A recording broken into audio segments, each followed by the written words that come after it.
Hey guys, how are you? My name is Swati, your English educator from Magnet Brains. हम अभी पढ़ रहे थे इंट्रोडक्शन टू सेंटेंसेस, जिसमें हमने पढ़ा सेंटेंस के दो पार्ट होते हैं, सब्जेक्ट और प्रेडिकेट। और अभी हम करने जा रहे हैं एक बहुत important topic, subject and object. और सब्जेक्ट एंड ऑब्जेक्ट में हम पढ़ेंगे कि इसके बाद ऑब्जेक्ट जो होता है वो डायरेक्ट ऑब्जेक्ट होता है और इनडायरेक्ट ऑब्जेक्ट होता है। अच्छा सुनो, वेरी इंपॉर्टेंट, ठीक है। आप जो अभी पढ़ने जा रहे हो ना, सब्जेक्ट, ऑब्जेक्ट, डायरेक्ट और इनडायरेक्ट, ये अगर आप कॉम्पिटिटिव एग्जाम्स के लिए प्रिपेयर कर रहे हो, नीट प्रिपेयर कर रहे हो, कुछ भी प्रिपेयर कर रहे हो, ये बहुत इंपॉर्टेंट है। क्यों? क्योंकि ये बेस है, ठीक है। तो अगर बेस हिल गया ना तो सब नीचे आ जाएगा। तो please make sure that you understand this particular video proper. अब है subject and object in a sentence. Subject क्या होता है? The subject is generally the person और thing that the sentence is about. ये सब्जेक्ट हमें अभी तक समझ में आ चुका है। हु इज डूइंग इट या व्हाट इज डूइंग, मतलब किसके बारे में बात हो रही है, ये होता है हमारा subject. It's often the person और thing that performs the action of the verb and it is usually but not always comes before the verb। अब यहाँ पे क्या होता है, सब्जेक्ट जो होता है वो हमेशा क्या होता है, या तो हम नाउन और प्रोनाउन की बात करते हैं, बेसिकली जो आपका काम कर रहा होता है, जो भी परफॉर्म कर रहा होता है, डूइंग एक्शन को जो भी कर रहा होता है, उसे हम कहते हैं सब्जेक्ट। यूजुअली ये वर्ब के पहले आता है बट नॉट ऑलवेज। अब है ऑब्जेक्ट। अब अंडरस्टैंड कि ऑब्जेक्ट क्या होता है। The object is the thing or person that the action is done to or the one who receives the action. अब यहाँ पे समझने वाली बात यह है कि एक्शन किसके लिए हो रहा है, कौन एक्शन को रिसीव कर रहा है। Swati is talking to her students. Swati is talking to her students. किसकी बात हो रही है, कौन बात कर रहा है? स्वाति बात कर रही है। और एक्शन, ये जो शी इज टॉकिंग, वो बात कर रही है, लेकिन वो बात किससे कर रही है, कौन इस एक्शन को रिसीव कर रहा है? उसके स्टूडेंट्स रिसीव कर रहे हैं। तो आप लोग हुए ऑब्जेक्ट, मैं हो गई सब्जेक्ट, ठीक है। अब यहाँ पे इस एग्जाम्पल को देख लेते हैं। John mark the homework. John ने होमवर्क को मार्क किया, मतलब उसने कंप्लीट किया। किसकी बात हो रही है? Who has completed the homework, who has mark the homework? John. तो जॉन हो गया मेरा सब्जेक्ट। उसने क्या काम किया है? काम, वर्ब, मतलब जो वर्ब मतलब क्या होता है, कोई भी डूइंग एक्शन, कोई भी डूइंग थिंग, ठीक है। तो यहाँ पे जो इसने ये मार्क किया है, ये हो गया हमारा वर्ब। अब इस एक्शन को किसने रिसीव किया है? तो ये हुआ हमारा होमवर्क। तो होमवर्क हो गया हमारा ऑब्जेक्ट, ठीक है। पर्सन और thing that the action is done to, ठीक है, या ऑन, वो एक्शन किस पे किया गया है, किसके लिए किया गया है, कौन उस एक्शन को रिसीव कर रहा है, तो वो हो गया हमारा होमवर्क। अब हम यहाँ पे एक और एग्जाम्पल देखेंगे। Catherine followed Jonathan. Who is following Jonathan, मतलब कौन जॉनथन को फॉलो कर रही है, उसका पीछा कर रही है? कैथरीन कर रही है। तो कैथरीन हो गया मेरा सब्जेक्ट, ठीक है। अब किसको फॉलो कर रही है भाई? वो जॉनथन को फॉलो कर रही है। क्यों कर रही है वो तो अपन उस डिटेल में नहीं जाएंगे, वो मुझे नहीं पता वो क्यों कर रही है। तो वो जॉनथन को फॉलो कर रही है, तो जॉनथन हो गया मेरा ऑब्जेक्ट। अब हम सेकेंड एग्जाम्पल देते हैं। He was eating a sandwich. कौन खा रहा है sandwich? He was eating a sandwich. तो ही हो गया सब्जेक्ट। अब यहाँ पे है किसे खाया जा रहा है भाई साहब? तो खाया जा रहा है सैंडविच को। तो सैंडविच हो गया मेरा ऑब्जेक्ट, मतलब वो खा रहा है। ये खाने का एक्शन रिसीव कौन कर रहा है? ये कर रही है हमारी नाजुक सी सैंडविच। तो सैंडविच को खाया जा रहा है, इसलिए सैंडविच हो गया हमारा ऑब्जेक्ट। अब सब्जेक्ट और ऑब्जेक्ट को अच्छे से समझने के लिए हम देख लेते हैं एक फटाक फटाक वाली exercise. She visits her parents at least once a month. कौन विजिट कर रहा है अपने पेरेंट्स को? किसकी बात हो रही है? शी की बात हो रही है। तो शी हो गया मेरा सब्जेक्ट, ठीक है। अब किसे विजिट किया जा रहा है? तो यहाँ पे विजिट किया जा रहा है हर पेरेंट्स। ये हो गया हमारा ऑब्जेक्ट, ठीक है। समझ आया? अब जैसे हम एक और एग्जाम्पल देखते हैं। Ruby loves pancakes. किसकी बात कर रहे हैं? Who loves pancakes? Ruby love करती है। तो रूबी हो गया मेरा सब्जेक्ट।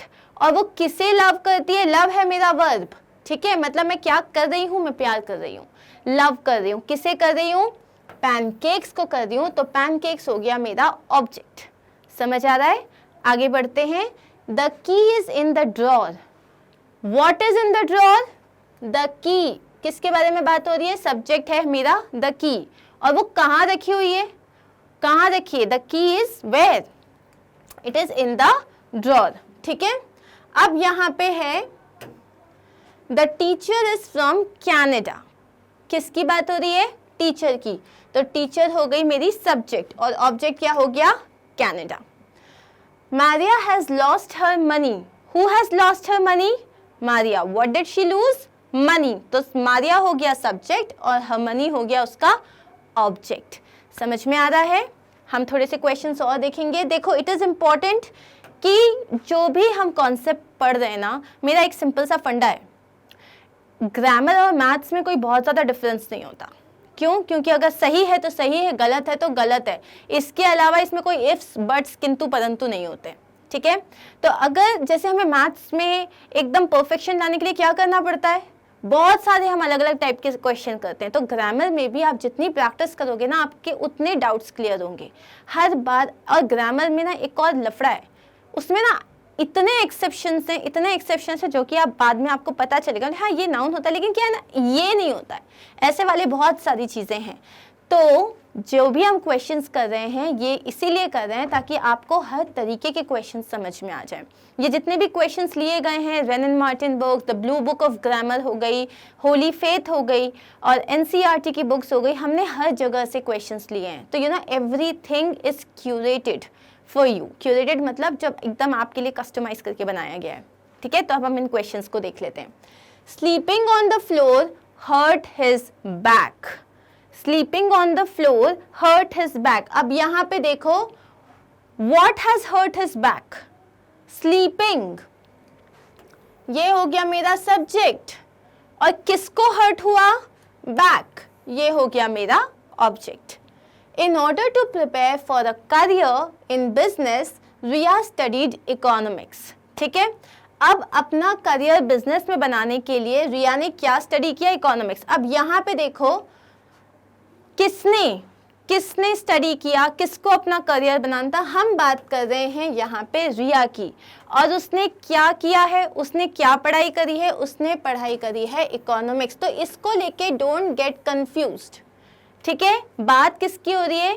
रिया की बात हो रही है, और उसने उसका एक्शन, जो उसको ये दुनिया भर की जो करियर बनाना था, तो उसका एक्शन रिसीव किसने किया? छोटे से इकोनॉमिक्स ने। Okay, she is living in Toronto. Who is living? She. Where is she living? Toronto. Subject object. Okay, Selena has visited Paris. Selena has visited Paris. किसने विजिट किया? सेलेना ने हो गया सब्जेक्ट। कहाँ विजिट किया? Paris. ठीक है, object. Walking long distances improves blood circulation. क्या ब्लड सर्कुलेशन को इंप्रूव करता है? वॉकिंग, और ब्लड सर्कुलेशन को इंप्रूव करता है। तो ये हो गया मेरा सब्जेक्ट और ये हो गया मेरा ऑब्जेक्ट। ठीक है, ये रहे हमारे आंसर्स। समझ में आया? अब जो एक्सरसाइज है वो मैं नहीं करूंगी, ये एक्सरसाइज करोगे आप लोग। ठीक है, इन एक्सरसाइज को, इन सारे क्वेश्चंस को फटाफट देखो, समझो, क्योंकि जब तक सब्जेक्ट एंड ऑब्जेक्ट क्लियर नहीं है, क्योंकि इसके बाद हम पढ़ने वाले हैं डायरेक्ट और इनडायरेक्ट ऑब्जेक्ट, मतलब उसके लिए ऑब्जेक्ट डिफाइन करना बहुत इंपॉर्टेंट है। तो अब आप ये एक्सरसाइज देखो, करो, और इसके बाद मैं इसके आंसर्स डिस्कस करूंगी। चलें स्टार्ट करें। A bee flying around in the garden stung her daughter. A bee flying around in the garden. एक मधुमक्खी जो उड़ रही थी गार्डन में, stung her daughter. ठीक है, किसकी बात हो रही है यहाँ पे? मधुमक्खी की, a bee। और उसने क्या किया? ये एक्शन जो था वो रिसीव किसने किया?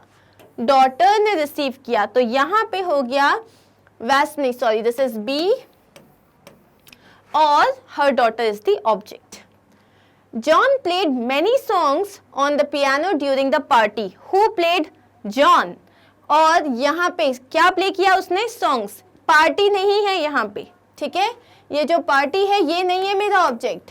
किसने प्ले किया? जॉन ने। और जॉन ने क्या प्ले किए हैं? जॉन ने प्ले किए हैं सॉन्ग्स, इसीलिए सॉन्ग्स है मेरा ऑब्जेक्ट। ठीक है, She accidentally tore a page in her textbook when her brother startled her.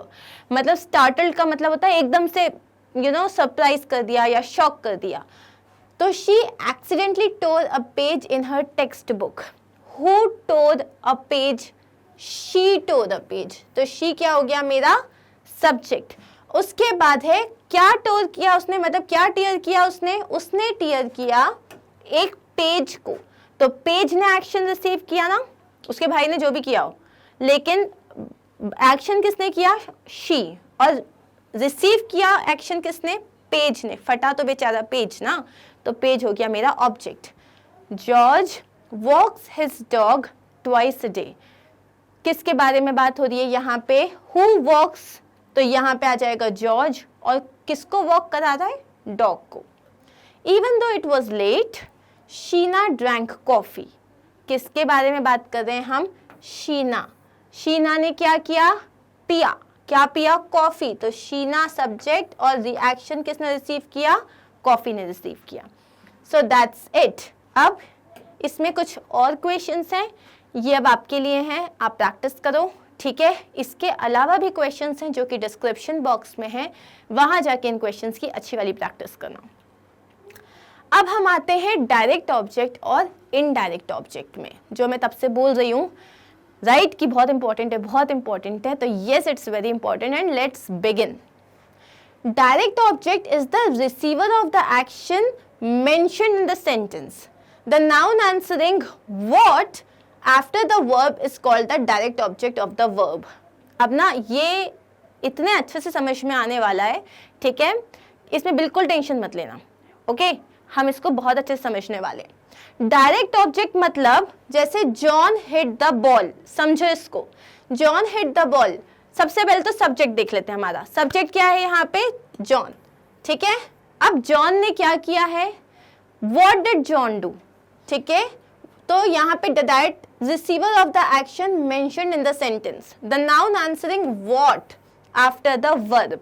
अब यहाँ पे जॉन ने क्या किया है? हिट, बॉल को हिट किया है। तो वर्ब के बाद एक्शन किसने रिसीव किया है? बॉल ने रिसीव किया है। तो ये हो गया हमारा डायरेक्ट ऑब्जेक्ट, ठीक है। अब हम यहाँ पे देखते हैं। स्टीव सब्जेक्ट है मेरा, स्टीव के बारे में बात कर रही हूँ, स्टीव सब्जेक्ट है। टर्न्ड ऑन द टीवी, अब ये हिट, उसने क्या किया? उसने टर्न ऑन किया, मतलब चालू किया। ये वर्ब हो गया, मतलब डूइंग एक्शन हो गया। किसको किया? टीवी को किया। तो टीवी क्या हो गया मेरा? Direct object. The car hit the pedestrian, car मेरी सब्जेक्ट है, उसने किया हिट, किसको किया? पेडेस्ट्रियन। पेडेस्ट्रियन मतलब जो पैदल चलते हैं, रास्ते में कोई चल रहा था, कार ने उसको जाके हिट कर दिया। तो पेडेस्ट्रियन मेरा डायरेक्ट ऑब्जेक्ट है। The ball went over the Cliff, मतलब जो बॉल थी वो खाई से गिर गई, ठीक है। क्लिफ मतलब माउंटेन टॉप, एकदम माउंटेन से वहां से गिर गई। क्या गिरा? बॉल। हुआ क्या उसके साथ? गिर गई। कहां से गिरी? क्लिफ से। तो ये हो गया मेरा सब्जेक्ट, यहाँ पे वेंट ओवर हो गया मेरा वर्ब, और क्लिफ हो गया मेरा object, direct object. Sheela spoke to her neighbour, Sheela subject, क्या किया उसने काम? स्पोक, मतलब उसने बात की। ऑब्जेक्ट कौन है मेरा? Direct, neighbour. Mike started the argument, who started the argument? Mike, Mike subject हो गया। What did it start? Argument. ये हो गया मेरा डायरेक्ट ऑब्जेक्ट। अब हम यहाँ पे देखते हैं इनडायरेक्ट ऑब्जेक्ट, जो समझना बहुत इंपॉर्टेंट है। Indirect object identifies the person और थिंग फॉर whom और what the action of the verb is performed, किसके लिए वो एक्शन परफॉर्म किया जा रहा है, उसे हम कहते हैं indirect object. The noun naming the person for whom something is done is the indirect object। जिस इंसान के लिए, जिस चीज के लिए वो काम किया जा रहा है, उसे कहते हैं हम इनडायरेक्ट ऑब्जेक्ट। अब हम इसमें क्या पहले समझते हैं इसको एक एग्जाम्पल के साथ। My mother bot me a necklace. अब एक काम करते हैं, इधर आ जाते हैं, ठीक है। इसको मैं करती हूँ इरेज, ठीक है। एक चीज समझते हैं। तो you, my mother bought me a necklace, ठीक है। सबसे पहले कौन नेकलेस लेके आया? My mother. तो माई मदर क्या हो गया? सब्जेक्ट हो गया, ठीक है। क्या किया क्या इन महान माताश्री ने? माताश्री ने किया शी बॉट, बॉट मतलब कुछ खरीदा, ये हो गया आपका वर्ब। अब क्या खरीदा? क्या खरीदा? नेकलेस खरीदा, ये हो गया मेरा डायरेक्ट ऑब्जेक्ट जो क्वेश्चन को आंसर करता है what. What did she buy? She bought a necklace, तो ये हो गया डायरेक्ट ऑब्जेक्ट। किसके लिए लिया? मेरे लिए लिया, और ये हो गया मेरा इनडायरेक्ट ऑब्जेक्ट। समझ में आई ये बात? तो माय मदर मेरा हो गया सब्जेक्ट, बॉट वर्ब। क्या लिया उन्होंने? नेकलेस लिया, तो ये हो गया डायरेक्ट ऑब्जेक्ट। किसके लिए लिया? मेरे लिए लिया, मैं हूं इनडायरेक्ट ऑब्जेक्ट। उन्होंने नेकलेस मेरे लिए लिया, तो जो खरीदा वो है नेकलेस डायरेक्ट ऑब्जेक्ट, और मैं हो गई इनडायरेक्ट ऑब्जेक्ट। ठीक है, अब हम यहाँ पे आते हैं second example. John told Peter a story. John told Peter story. Who told a story? John. John क्या हो गया मेरा सब्जेक्ट। क्या किया उसने? बताई, टोल्ड। टोल्ड हो गया मेरा वर्ब। और यहाँ पे क्या बताई उसने? First question is what did John tell? John ने स्टोरी बताई, तो स्टोरी हो गया मेरा डायरेक्ट ऑब्जेक्ट। किससे बताई? पीटर को बताई, तो पीटर हो गया मेरा indirect object. So what, what मतलब डायरेक्ट ऑब्जेक्ट। टू whom हो गया मेरा इनडायरेक्ट ऑब्जेक्ट। तो अब इसको देखो, John pass the book to his friend, तो जॉन हो गया सब्जेक्ट, पास्ड हो गया वर्ब। क्या पास की उसने? बुक पास करी, ये हो गया मेरा डायरेक्ट ऑब्जेक्ट। और किसको पास करी? अपने फ्रेंड को पास करी, ये हो गया मेरा indirect object. Okay, let her take it. कौन? व्हाट। ठीक है, तो यहाँ पे आता है सबसे पहले व्हाट, लेट हर, तो हर हो गया आपका डायरेक्ट ऑब्जेक्ट, इट हो गया आपका indirect object. Annie gave Ian a strange look. एन हो गया आपका सब्जेक्ट, गेव हो गया आपका वर्ब। अब एन ने क्या? What did she give? एक स्ट्रेंज लुक दिया उसने। ठीक है, तो ये हो गया आपका डायरेक्ट ऑब्जेक्ट। किसको दिया ये स्ट्रेंज लुक? उसने इयान को दिया, तो ये हो गया आपका इनडायरेक्ट ऑब्जेक्ट। समझ में आ रही है बात? क्या दिया? Direct object. किसको दिया? Indirect object. My mother bot me a bike. Mother ने क्या दिया? बाइक दी, जो कि हो गई डायरेक्ट ऑब्जेक्ट। ठीक है, और सॉरी, हाँ डायरेक्ट ऑब्जेक्ट। और किसको दिया? मेरे को दिया, तो मैं हो गई indirect object. Okay, the mother red her child a story. Mother ने क्या किया? एक स्टोरी रीड करी है, स्टोरी हो गई डायरेक्ट ऑब्जेक्ट। किसके लिए रीड करी? हर चाइल्ड के लिए रीड करी, तो ये हो गया इनडायरेक्ट ऑब्जेक्ट। अब आगे बढ़ते हैं, अब इस चीज को समझो। अगर तुम्हें जानना है डायरेक्ट वर्ब, डायरेक्ट ऑब्जेक्ट क्या है, ask what after the verb. जैसे कि यहाँ पे देखो वर्ब है गेव, व्हाट, गेव क्या दिया? स्ट्रेंज लुक, तो ये हो गया डायरेक्ट ऑब्जेक्ट। और आस्क फॉर या फ्रॉम या हुम, किससे मिला या किसको दिया या किसने दिया। ठीक है, तो उसको जब तुम पूछोगे तब तुम्हें मिल जाएगा तुम्हारा इनडायरेक्ट ऑब्जेक्ट। तो आई होप आपको डायरेक्ट और इनडायरेक्ट ऑब्जेक्ट अच्छे से समझ में आ गया है। ठीक है, अब हमारे पास प्रैक्टिस एक्सरसाइजेस हैं, जिसमें से अब क्लियर हो जाएगा कितना समझ में आया है, बेसिकली हम कितने पानी में हैं। तो ये रही एक्सरसाइज, फर्स्ट 5 मैं करूंगी, बाकी के 5 आप लोग करोगे। I bought a cycle for my brother. सबसे पहले सब्जेक्ट क्या है इसमें? आई। क्या किया उसने? वर्ब क्या है? बॉट। क्वेश्चन करो, क्या खरीदा? साइकिल खरीदा, मतलब ये हो गया मेरा डायरेक्ट ऑब्जेक्ट। किसके लिए खरीदा? माय ब्रदर हो गया मेरा इनडायरेक्ट ऑब्जेक्ट। ठीक है, second question, the teacher told them a story. Teacher क्या है मेरा? सब्जेक्ट, टोल्ड हो गया वर्ब, क्या बताया? टोल्ड, क्या टोल्ड? स्टोरी, तो ये हो गया मेरा ऑब्जेक्ट, डायरेक्ट ऑब्जेक्ट। किसको बताया? देम, तो देम हो गया मेरा indirect object. Okay, please buy me a school bag. Please buy me a school bag, ये है बाय तुम्हारा है वर्ब। ठीक है, क्या खरीदना है? स्कूल बैग, मतलब डायरेक्ट ऑब्जेक्ट। और किसके लिए खरीदना है? मी हो गया तुम्हारा indirect object. She gave a good advice, उसने एक अच्छी एडवाइस दी। What did she give, advice दी, तो एडवाइस हो गया डायरेक्ट ऑब्जेक्ट। अब she gave a good advice, यहाँ पे तुम्हारे पास इनडायरेक्ट ऑब्जेक्ट नहीं है, इनडायरेक्ट ऑब्जेक्ट उसमें ऑलरेडी मान लिया गया है कि मैं ही हूँ। हर जगह इनडायरेक्ट ऑब्जेक्ट नहीं होता। अब जैसे है उसको उसने बहुत अच्छी एडवाइस दी, ठीक है, मुझे ही दी ना, तो यहाँ पे क्या होता है, कहीं कहीं इनडायरेक्ट ऑब्जेक्ट आपका साइलेंट मोड पे होता है, तो यहाँ पे हमारे पास सिर्फ डायरेक्ट ऑब्जेक्ट है। शी को मत बोलना, शी नहीं है, शी सब्जेक्ट है, ठीक है। She gave a good advice, who what did she give advice, who gave, आप शी बोल सकते हो, ठीक है। यहाँ पे she gave a good advice, लेकिन किसको दी, नहीं है, कोई डायरेक्ट ऑब्जेक्ट नहीं है, इनडायरेक्ट नहीं है। She gave him a gift, तो यहाँ पे भी देखो she gave him a gift, okay, तो क्या दिया उसने, गिफ्ट दिया, किसको दिया, हिम, तो यहाँ पे हमारे पास इनडायरेक्ट ऑब्जेक्ट है। अब ये तो हमने कर लिए, ये रहे हमारे आंसर्स। अब नेक्स्ट 5 क्वेश्चंस आप लोग करने वाले हो, ठीक है। तो मैं स्क्रीन को होल्ड करती हूँ फॉर 10 सेकेंड्स, आप पॉज करो वीडियो को, इन क्वेश्चन के आंसर्स निकालो। सब में आपको डायरेक्ट और इनडायरेक्ट ऑब्जेक्ट बताना है। पहले सब्जेक्ट देखो, फिर देखो सब्जेक्ट क्या कर रहा है, फिर देखो वो जो एक्शन है, ठीक है, वो एक्शन से क्वेश्चन करो व्हाट, फिर एक्शन से क्वेश्चन करो टू हुम, ओके, और फॉर हुम, उसके बाद तुम्हें आंसर्स मिल जाएंगे। अब हम इसके आंसर्स देख लेते हैं। Father gave the guard his salary, क्या दिया, सैलरी दी, तो ये हो गया डायरेक्ट ऑब्जेक्ट। किसको दिया, गार्ड को दिया, इनडायरेक्ट ऑब्जेक्ट, ठीक है।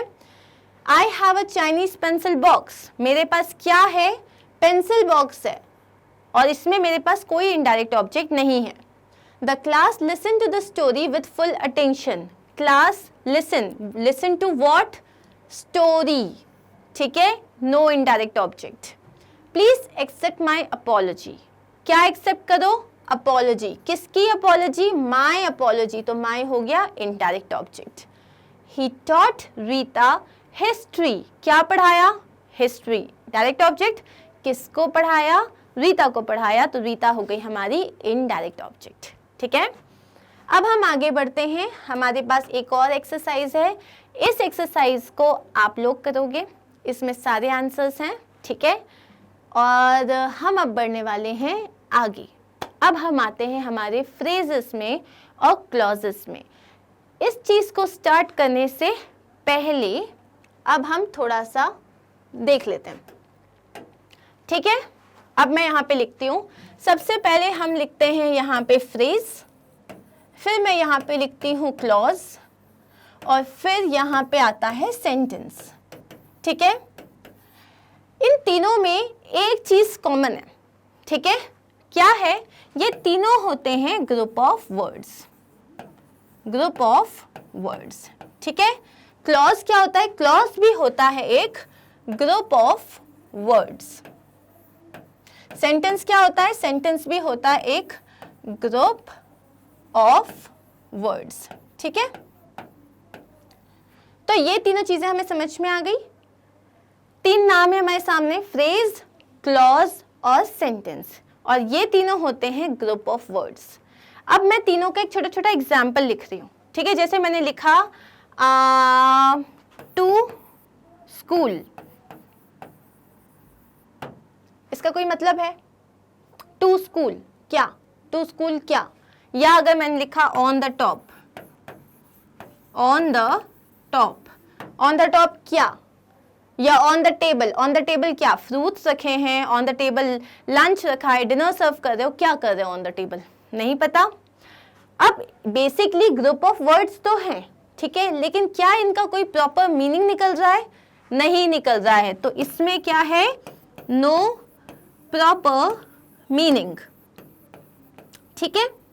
अब जब मैं यहाँ पे क्लॉज की बात करती हूं, तो क्लॉज में मेरे पास क्या, इसमें जब मैंने लिखा ऑन द टॉप में मेरे पास कोई सब्जेक्ट नहीं है, मेरे पास कोई एक्शन नहीं है, ना वर्ब है ना सब्जेक्ट है, ठीक है। नो सब्जेक्ट नो वर्ब, ना सब्जेक्ट है ना वर्ब है। क्लॉज में हमेशा आपके पास एक सब्जेक्ट होता है और एक वर्ब होता है। जैसे कि अगर मैंने लिखा शी सैट, ठीक है, अब शी सैट इसका मतलब भी है, ये भले कंप्लीट सेंटेंस नहीं हो, ये कभी आपको कंप्लीट मीनिंग दे सकता है और कभी हो सकता है ये आपको कंप्लीट मीनिंग नहीं भी दे, लेकिन तुम्हारे पास यहाँ पे सब्जेक्ट है, कौन बैठा, शी, एंड क्या किया उसने, सैट, तुम्हारे पास सब्जेक्ट भी है और वर्ब भी है, ठीक है। तो ये होता है मेरा क्लॉज। और यहाँ पे आता है जैसे she sat on the table, she sat on the table. तो यहाँ पे मेरे पास सब्जेक्ट भी है, वर्ब भी है और यहाँ पे मेरे पास प्रेडिकेट भी है, मतलब यहाँ पे मेरे पास एक कंप्लीट सेंटेंस है। सो यहाँ हम समझने की कोशिश कर रहे हैं फ्रेज क्या होता है, क्लॉज क्या होता है और सेंटेंस क्या होता है, ठीक है। Phrase is a part of sentence जिसका खुद का कोई मीनिंग नहीं होता, मतलब कंप्लीट सेंस नहीं होता, सेंस होता है on the table, on the table, लेकिन क्या ऑन द टेबल हमें नहीं पता है। तो phrase is a part of a sentence, it's a group of words, ये एक सेंटेंस का पार्ट होता है जिसका कंप्लीट सेंस नहीं निकलता। क्यों नहीं निकलता? क्योंकि इसमें सब्जेक्ट भी नहीं होता, इसमें एक्शन भी पता नहीं होता क्या हो रहा है। क्लॉज जो होता है ये भी एक ग्रुप ऑफ वर्ड्स होता है जिसका या तो कभी हो सकता है कंप्लीट सेंस निकले या तो हो सकता है कंप्लीट सेंस नहीं निकले, दैट डिपेंड्स कि वो किस तरीके का क्लॉज है जो हम आगे जाके पढ़ेंगे, ठीक है। यहाँ पे समझने वाली बात ये है कि इसमें सब्जेक्ट भी होता है और वर्ब भी होता है, हमेशा हमेशा, ये एक मस्ट है। जब हम सेंटेंस की बात करते हैं, sentence is also a group of words जो एक प्रॉपर मीनिंग देता है, जिसमें क्लॉज और फ्रेज दोनों हो सकते हैं। क्लॉज का होना तो कंपलसरी है, हो सकता है एक क्लॉज हो सकता है दो क्लॉज हो सकता है तीन क्लॉज हो, जितना भी बड़ा सेंटेंस है उतने क्लॉजेस हो सकते हैं, उसके साथ फ्रेज भी हो सकता है, लेकिन एक क्लॉज का होना कंपलसरी है। अंडरस्टूड? अब हम जाते हैं हमारी मेन स्लाइड में और इनकी डेफिनेशन समझेंगे एग्जाम्पल्स के साथ। A phrase is a group of words which can be a part of the sentence. अब जो डिक्शनरी मीनिंग है, a phrase is a small group of words that form a meaningful unit with in a clause. एक clause में उसका एक meaning होता है, मतलब ये उसका भी छोटू सा पार्ट है। फ्रेज के बारे में जो you have to remember certain things. Phrase is a meaningful group of words and acts like a single part of speech, ठीक है। ये एक अपने आप में एक पार्ट ऑफ स्पीच की तरह काम करती है। It can never be a full sentence. Phrase कभी भी एक कंप्लीट सेंसिबल सेंटेंस नहीं हो सकता। It has neither a subject nor a predicate, ये मैं आपको एक्सप्लेन कर चुकी हूँ। अब जैसे हम यहाँ पे कुछ एग्जाम्पल्स देखते हैं। We enjoyed playing cricket. मेरा इसमें सब्जेक्ट क्या है? वी। सब्जेक्ट क्या कर रहा है? एंजॉय, तो ये सब्जेक्ट हो गया, ये वर्ब हो गया। प्लेइंग क्रिकेट मेरा फ्रेज है जिसमें ना सब्जेक्ट है ना वर्ब है। प्लेइंग क्रिकेट जो है मेरा फ्रेज है। शी वोर अ dress made of silk. She subject है, वोर मेरा वर्ब है और ये हो गया मेरा phrase. We shall succeed in the long run. देखो, इन द लॉन्ग रन को अगर मैं इंडिविजुअली बोलूंगी, इन द लॉन्ग रन मतलब लंबे, मतलब आने वाले टाइम में, या मतलब इन कुछ ईयर्स। तो इन द लॉन्ग रन जो है ये अपने आप में कोई सेंटेंस है? नहीं है। कोई सेंस है? नहीं है। इसमें कोई सब्जेक्ट या वर्ब है? नहीं है। तो ये है मेरा फ्रेज, ठीक है। अब हम यहाँ पे कुछ और एग्जाम्पल्स देखते हैं। He met a girl with blue eyes.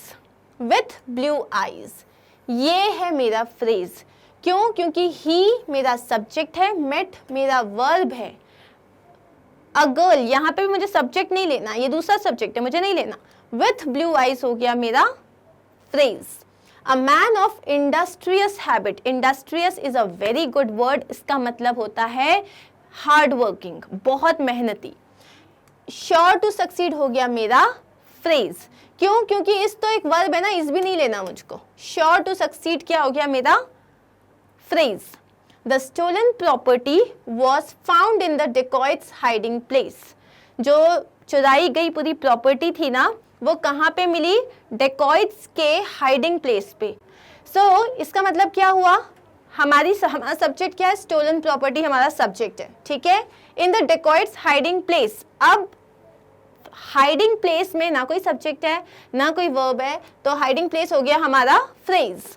His father wished to, his father subject, wished हो गया आपका वर्ब। तो अब इसके बाद जो भी है वो अपना फ्रेज हो गया। स्पीक टू द प्रिंसिपल, ये हो गया हमारा phrase. They live on an island हो गया हमारा फ्रेज। ठीक है, आगे बढ़ते हैं हम। I should hate to do such a thing, I should hate, so I subject, should hate verb हो गया मेरा, सच अ थिंग, ठीक है, डू भी एक्शन वर्ड है तो मैंने उसको भी हटा दिया, तो सच अ थिंग हो गया मेरा फ्रेज।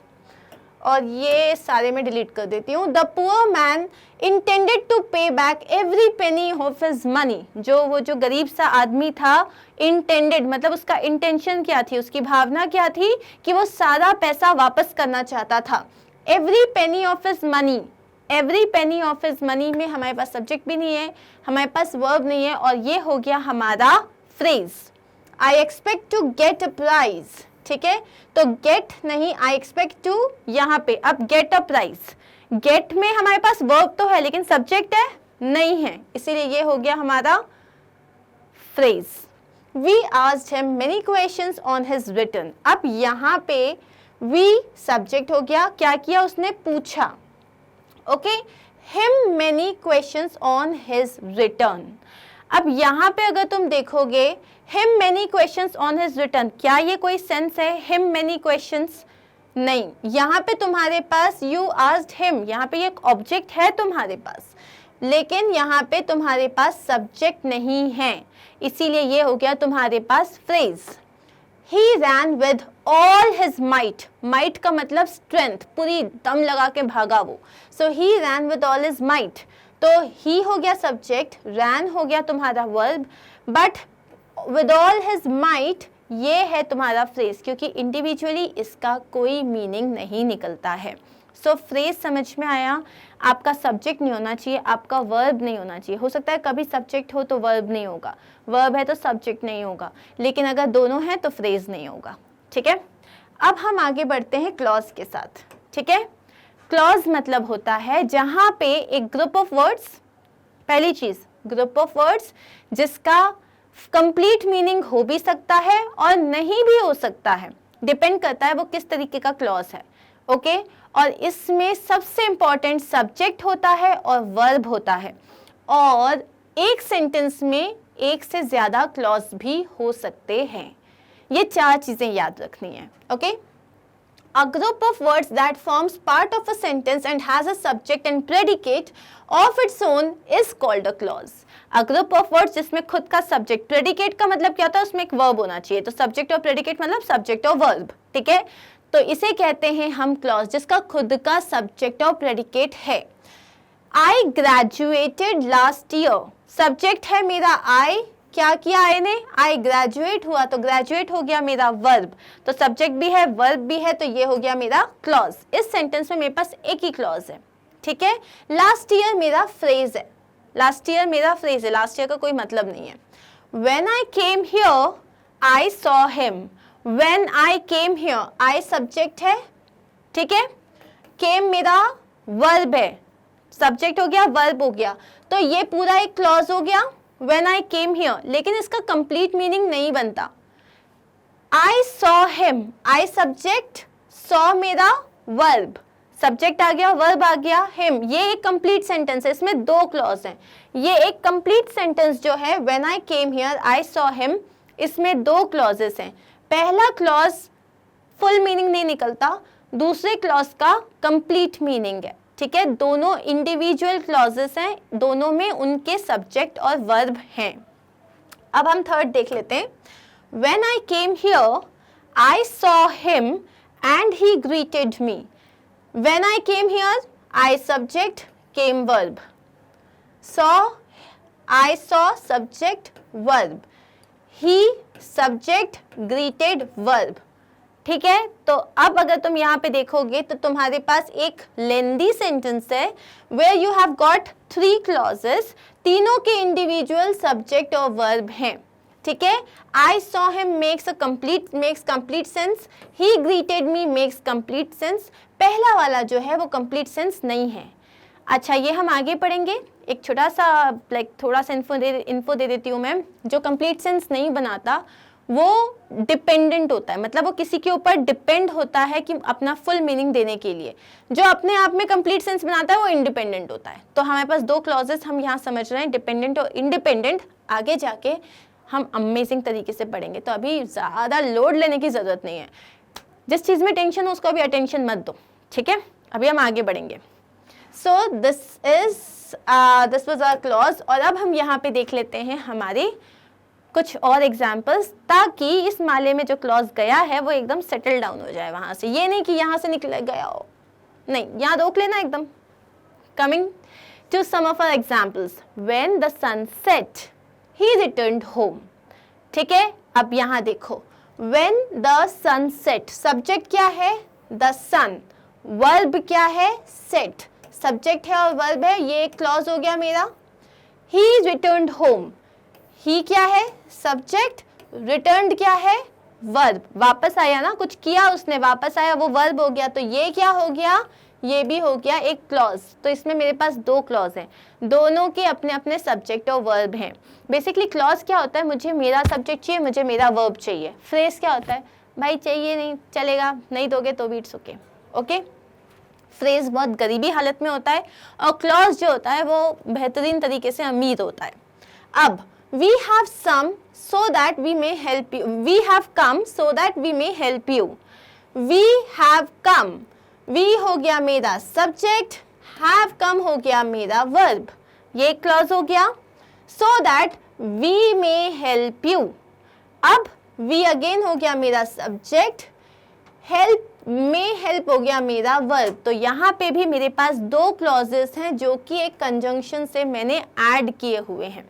ठीक है, I expect that I shall get a prize. यहाँ पे देखो, आई एक्सपेक्ट दैट, ये इसमें आई सब्जेक्ट हो गया, एक्सपेक्ट वर्ब हो गया। मतलब आई किसके बारे में बात कर रही हूँ? मेरे बारे में बात कर रही हूँ। तो ये आई मेरा सब्जेक्ट, मैं क्या कर रही हूँ? एक्सपेक्ट कर रही हूँ, तो ये हो गया वर्ब। तो ये एक क्लॉज हो गया, सब्जेक्ट प्लस वर्ब एक क्लॉज हो गया। यहाँ पे आते हैं, आई शेल गेट वर्ब हो गया, अ प्राइज ये हो गया मेरा ऑब्जेक्ट। तो बेसिकली यहाँ पे भी मेरा सब्जेक्ट वर्ब और ऑब्जेक्ट का कॉम्बिनेशन बन गया। ठीक है, तो ये भी एक क्लॉज हो गया। She was standing near the canteen. अब यहाँ मेरे पास एक ही क्लॉज है, she subject, was standing verb. अब नियर द कैंटीन क्या है मेरे पास? नियर द कैंटीन मेरे पास है फ्रेज, क्योंकि इसका खुद का कोई मीनिंग नहीं है और इसमें सब्जेक्ट और वर्ब नहीं है। Rohini lives in Guntur which is in Andhra Pradesh.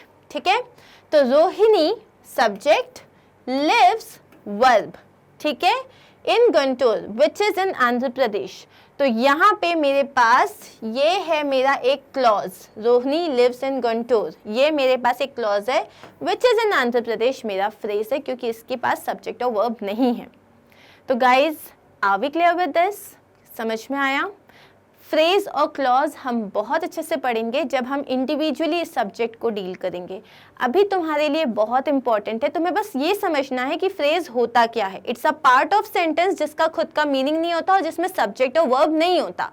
Clause is also a group of word जो कि सेंटेंस का एक पार्ट होता है, जिसको आई थिंक हिंदी में उपवाक्य कहते हैं। ओके, जो या तो हो सकता है उसका कंप्लीट सेंस हो, या तो हो सकता है उसका कंप्लीट सेंस नहीं हो, लेकिन उसमें सब्जेक्ट और वर्ब हमेशा होता है। एक सेंटेंस में तुम्हारे पास 1, 2, 3, 4, 5 कितने भी क्लॉज होते हैं, डिपेंड कि उसका कितना लंबा सेंटेंस तुम बना रहे हो। ठीक है, so this was your phrase and clause का एक छोटा सा introduction. So here we are done. यहाँ पे हमारे पास कुछ और एग्जाम्पल्स हैं। Harry's dog that has a white coat is lost. तो हैरीज डॉग ये है हमारा subject, that has a white coat is lost. ठीक है, जिसका that has a white coat is lost. तो यहाँ पे हमारे पास हैरी का dog that has a white coat, यहाँ पे ये हो गया हमारा clause. I met the musician. अब यहाँ पे देखो, Harry's dog that has a white coat is lost. अब इसमें आपके पास सब्जेक्ट हम बात कर रहे हैं हैरी के डॉग की, और वो क्या हो गया है? वो लॉस्ट है।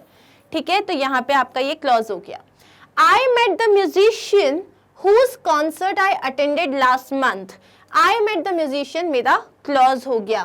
whose concert I attended. I attended, again subject भी आ गया, वर्ब भी आ गया. I सब्जेक्ट है, मैंने क्या किया, अटेंड किया, तो सब्जेक्ट भी आ गया और वर्ब भी आ गया, तो ये भी एक क्लॉज हो गया. He goes to work. Subject क्या है, he. वर्ब क्या है, goes. तो सब्जेक्ट और वर्ब ये हो गया, तो हमारा ये जो है टू वर्क, ये तुम्हारा ऑब्जेक्ट है, तो ये भी तुम्हारा क्लॉज हो गया. बाय बस, दो ही ओन्स अ कार. अब हमारे पास भाई यहाँ एक और क्लॉज है. He subject, owns verb, a car object. Subject verb object का परफेक्ट कॉम्बिनेशन बन रहा है. I am glad because you have won the race. अब मुझे बताओ इसमें कितने क्लॉज हैं. आई एम ग्लैड, मैं खुश हूं, ये अपने आप में एक कंप्लीट क्लॉज है, मैं और हूं. I subject, am verb, am helping verb है, तो ये वर्ब ही है. And you have won the race, you subject, have won object, the race तुम्हारा हैव वन वर्ब और द रेस ऑब्जेक्ट. इसलिए इसमें दो क्लॉज हो गए. I have a chain which is made of gold. So I subject, have verb क्या है उसके पास, चेन ऑब्जेक्ट. तो यहाँ पे भी सब्जेक्ट वर्ब ऑब्जेक्ट. ठीक है, ये होता है मेरा सब्जेक्ट वर्ब ऑब्जेक्ट. सी, बहुत सारे लोग कहते हैं कि हमेशा अगर इसी फॉर्म में आना चाहिए subject verb object. It is not necessary. ठीक है, लेकिन यूजुअली इस फॉर्म में आता है. कभी कभी ज़रूरी नहीं है ऑब्जेक्ट हो, कभी कभी ज़रूरी नहीं है कि ऑब्जेक्ट जो सब्जेक्ट है वो वर्ब और उन लोगों की प्लेस इंटरचेंज नहीं होगी कभी, ऐसा बिल्कुल ज़रूरी नहीं है, हो सकती है. तो हमने जितने भी सेंटेंसेस देखे ना उसमें हमारे पास काफ़ी अलग अलग तरीके के कॉम्बिनेशंस थे. तो यहाँ पे we are sorted with clauses. ठीक है, अब हम in the next video we are going to start with the types of sentences. अभी जो हम टाइप्स करने वाले हैं वो है डिक्लेरेटिव, इम्पेरेटिव, इंटरोगेटिव और एक्सक्लेमेटरी सेंटेंसेस. ठीक है, और इसमें हम क्या पढ़ेंगे, एक तो कि क्या क्या होते हैं, पंक्चुएशन मार्क्स क्या होते हैं, और फिर एक सेंटेंस को दूसरे सेंटेंस में कैसे कन्वर्ट करते हैं. और उसके बाद हम पढ़ेंगे इनका ट्रांसफॉर्मेशन, जो कि ऑलमोस्ट आपको 7th या 6th 7th स्टैंडर्ड में आएगा, जिसमें आप मीनिंग को चेंज किए बिना उसको ट्रांसफॉर्म करोगे. Okay, so guys, here we are done for this particular video. We are sorted and next video तक आई एम श्योर आप लोग प्रैक्टिस करोगे with all the practice exercise given in the description box. So please बहुत अच्छे से practice करते हैं, बहुत अच्छे से इस लैंग्वेज को हम इस पर कमांड करेंगे. इंग्लिश टफ़ नहीं है, बिल्कुल टफ़ नहीं है. बस ये है कि बहुत सारे लोग हमारे आसपास उस लैंग्वेज में बात नहीं करते. ठीक है, तो इसीलिए we are here to talk, you and I. ठीक है, so let's talk. And now in our next video we are also going to discuss some vocabulary words and some punctuation marks, जो कि हमारे जो punctuation pronunciation tips, what am I saying, okay, vocabulary words and pronunciation tips. So we are going to deal in our next video. So make sure that you are there with me. Thank you so much. Take care. Bye bye.